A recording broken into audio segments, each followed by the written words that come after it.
The overall pass rate for the CFA program of the candidates who are taking each exam for the first time could now be as low as 4%. Once you include candidates passing the exams who are sitting for that exam for a second or third or fourth or more times, then the overall pass rate will be somewhere around double that, because the Institute has said that about 50% of CFA charter holders had to retake at least one exam at some point in the past, but still, that only gets us to 8%. The May 2021 Level 3 CFA exam results came out this week, and like I've discussed in the video on this topic for the Level 1 and Level 2 exams, the pass rates were historically low. Only 42% of candidates who sat for the Level 3 exam passed it. And this is an exam that in the early days of the CFA program had a pass rate of like 90%. In relatively recent history had a pass rate around 75%, and throughout most of very near history has had a pass rate of north of 50 still. And when you look at the recent Level 1 pass rate of 25%, recent Level 2 pass rate of 40, and this recent Level 3 pass rate of 42, assuming those pass rates remained the same into the future as they stand in 2021, and that's a highly debated topic and we'll get into it, but if those rates remain the same, then the pass rate for first-time test takers, meaning people who only ever take each exam one time, would be like 4.5%. And the overall pass rate would still be extremely low. Once we saw the very low pass rates of the Level 1 exam, I speculated about what the Level 2 and Level 3 pass rates could potentially be and what that would make this overall pass rate at. And the argument was that if it's anywhere around 3 or 4% for first-time test takers and maybe 6 to 8% for every person who signs up for the CFA Level 1 exam to eventually become a charter holder, those numbers would in some ways cement the CFA program as being the most difficult academic challenge in the world rather than just one of the most difficult. There are pros and cons to that. If it is the most difficult academic program in the world moving forward, that will only further solidify it as the gold standard in the finance industry. It will also further separate those people in the industry who have the CFA charter from those who don't. A couple of the downsides, though, would be that doing that would make the CFA program less approachable by a lot of people who are maybe on the fence about trying it out. If it's very, very, like almost impossible to achieve, then you're going to have less people who will choose to sit for it. And then of the people who are already going to sit for it, fewer of them will become CFA charter holders in the future. So it will almost definitely reduce the amount of awareness of this thing moving forward, since less and less people operating in industry will have it. I can't exactly tell if I think that'll be a net positive or a net negative for existing CFA charter holders like myself, but we don't have to think about it all that much yet because we're not certain that these pass rates are going to remain this low into the future. The Institute said that the reason the pass rates were so low for the May Level 1 exam was probably because candidates were on average less prepared, because they had to deal with choppy study schedules with a lot of cancellations throughout the pandemic. That logic could also be true for Level 2 and Level 3 candidates whose results we've just seen this week and last week, so their argument is potentially still on the table. The problem though is that most people are not buying it.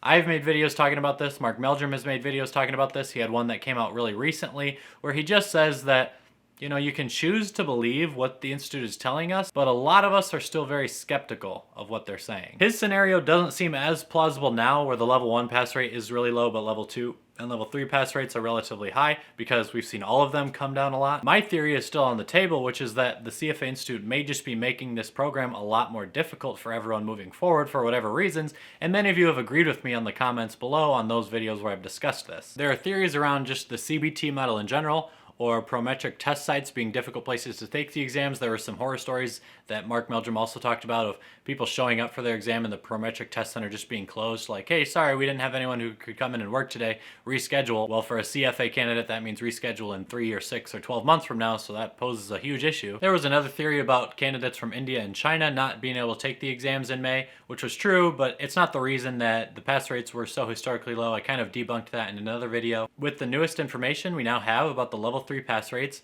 I do feel like it's making my theory potentially more and more plausible. We'll only know for sure like 2 and 3 years into the future when we see the pass rates for all those exams, and we see if people are rebounding and, you know, like 40% of Level 1 candidates and 60% of Level 3 candidates are now passing the exams, or if they're still at these historically low numbers. So what do you do with this information? If you're a candidate, you can either keep pushing on through the program or you can quit. And if you're a realist, which I would consider myself to be, and you had a lot of proof that the exams were going to be much more difficult moving forward, and you're someone who potentially would be on the edge of even being able to pass them even after many, many hundreds of hours of studies, far more than 300 hours of studies, then I would consider quitting.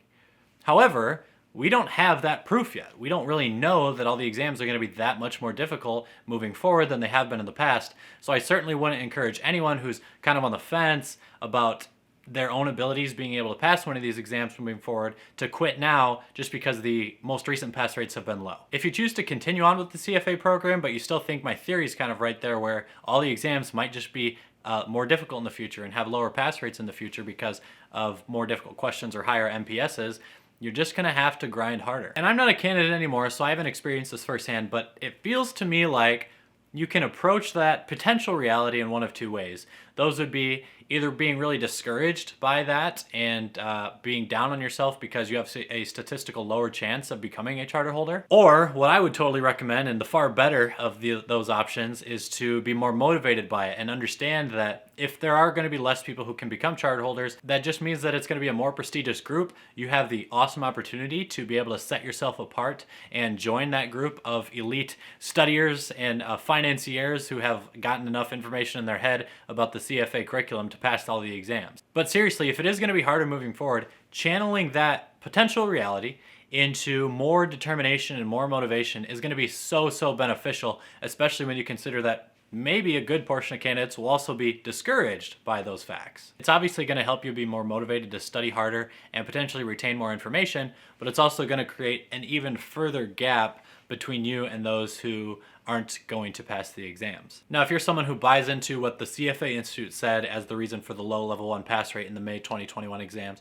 and you disagree with my theory that all the exams are going to be harder in the future, then there's a relatively rosy scenario for you, which is considering that all the exams are tested online now considering all the exams are administered with the CBT method now at Prometric computer-based testing centers, it is far more accessible for you to take these exams more and more often. And if you were someone who maybe failed one of the recent exams, but you were prepared enough in other administrations of that exam to pass, and I've gotten comments from a lot of you that you say you're in those boats, then you don't even need to put in any more effort on your next attempt at the same level of the CFA exam, since you're going to remember a lot of what you remembered in the past, as you can sit down for another Prometric exam in like 3 to 4 months. And under that logic, the exams aren't going to be any more difficult than they ever have been historically. And since you were prepared enough to pass any of the historic exams, all the work you put in was enough. Just do some refresher, maybe 100, 200 hours on what that content was so that you're prepared to answer questions on it. You don't necessarily have to learn too much new info though. Again, that's a really rosy scenario, and I don't believe that that's going to be the reality moving forward, but many others do.